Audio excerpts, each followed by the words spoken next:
Pensem em um mundo fictício, capaz de cativar os mais variados públicos e que, independente do tempo, mantém sua capacidade de interesse, porque, como uma verdadeira obra de arte, é mais sugestivo do que categórico, mais poético do que lógico. Pois é, pelas imagens já ficou claro que é dele mesmo que estou me referindo. Blade Runner, o caçador de androides. Mais humanos que humanos. Blade Runner é, de certo, um dos mais impressionantes filmes de ficção científica.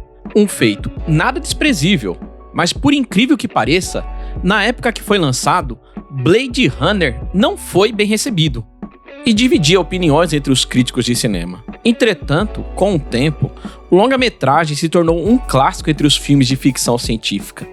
Mas isso não aconteceu de uma hora para outra, tanto que Blade Runner foi lançado em 1982, simultaneamente com o filme ET, e durante a primeira semana de exibição, rivalizou com ele em termos de bilheteria. Mas a partir daí, no entanto, ET se transformou em sucesso de público, enquanto as receitas de Blade Runner despencaram e o filme acumulou um prejuízo de 12 milhões. Ou seja, o filme foi um desastre de bilheteria. Porém, apesar do fracasso comercial, Blade Runner adquiriu o status de filme cult, coisa que, a meu ver, dificilmente poderíamos dizer de ET, que, como tantos outros produtos culturais do tipo fast food, desapareceu da memória cultural tão rápido quanto atingiu picos de público. Como resultado desse status cult, em 2017 o filme ganhou uma continuação. Sua história não terminou ainda. Resta uma página.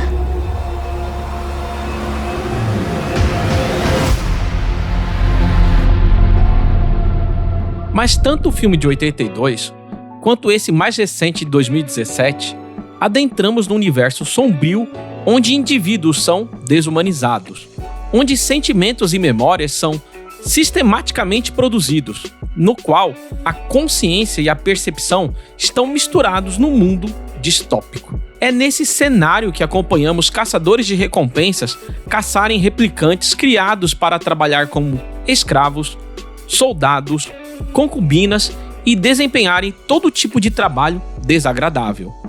Contudo, nesse mundo, a fronteira entre o verdadeiro e o falso não é tão acentuada e podemos levantar uma série de questionamentos. E é exatamente sobre isso que vamos falar nesse vídeo. Dessa forma, fica conosco até o final desse vídeo. Vocês são diferentes. São tão perfeitos. Mostre alguma coisa. Como o quê? Qualquer coisa. Não somos computadores, Sebastian.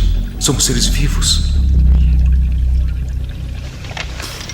Eu penso, Sebastian. Logo existe.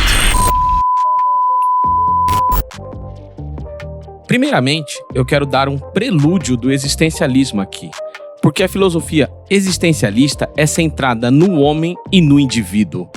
Ela privilegia a oposição entre a existência e a essência.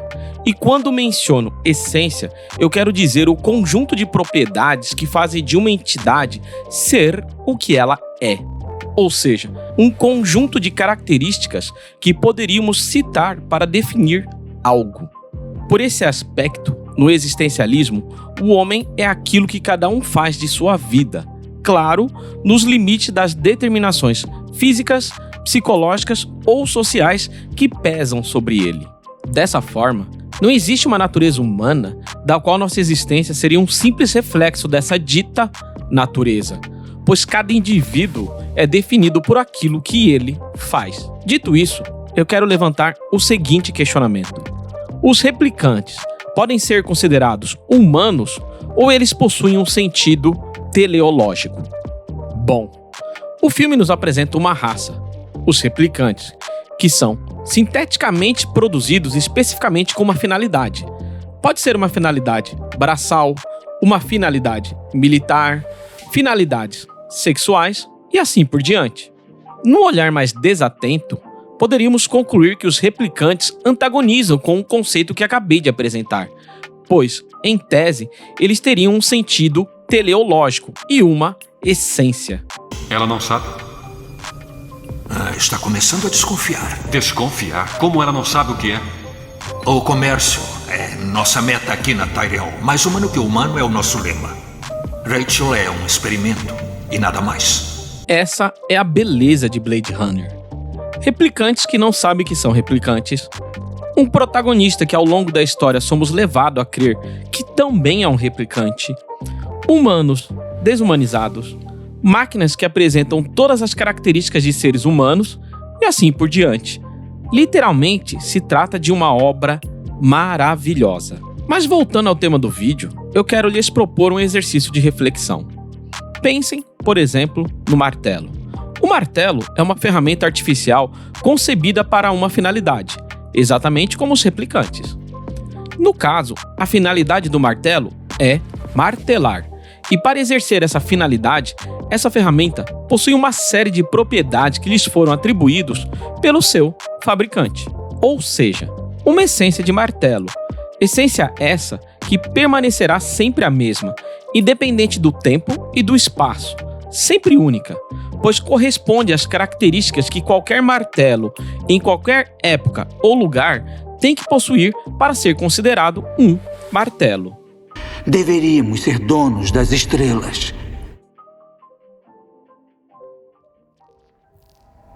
Todo o salto da civilização foi dado nas costas de mão de obra descartável. Perdemos nossa coragem de ter escravos, se não forem fabricados. Pois bem, como eu já mencionei, os replicantes são sinteticamente produzidos, com uma finalidade. Isso não nego. Desta forma, eles são projetados e programados para o exercício dessa função. Novamente, dá a entender que antagoniza com o conceito existencialista que apresentei, certo? Só tem um porém. No filme, vemos que os replicantes possuem sentimentos e não aceitam o sentido teleológico que lhes foram atribuídos. Tanto que durante o filme, vemos Tyrell, o criador dos replicantes, observar que, embora os replicantes não fossem programados para demonstrar empatia e afetividade, após certo tempo, eles desenvolviam uma subjetividade própria, baseada na memória adquirida a partir de suas próprias experiências. Essa percepção fazia que eles desejassem coisas diferentes do que foram programados, como, por exemplo, o amor e a autonomia.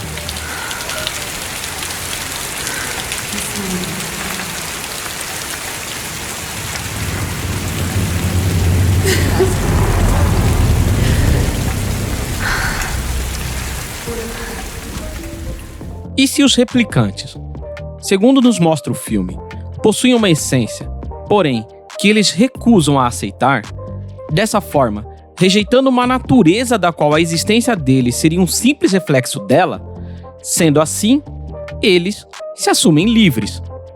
Isso significa que a existência deles se impôs sobre suas essências, ou seja, os replicantes são completamente humanos. Ou como nos diz o filme, mais humanos que humanos. Bom, por enquanto, era isso que eu queria compartilhar com vocês. E estou aproveitando a oportunidade desse vídeo e também estou lendo o livro que inspirou o filme Blade Runner. Talvez, e volto a reiterar, talvez eu fale algo sobre ele no futuro, mas só o tempo dirá. Por enquanto é isso, um abraço, fique com Cristo, até nosso próximo vídeo. Tchau. Mais humanos que humanos.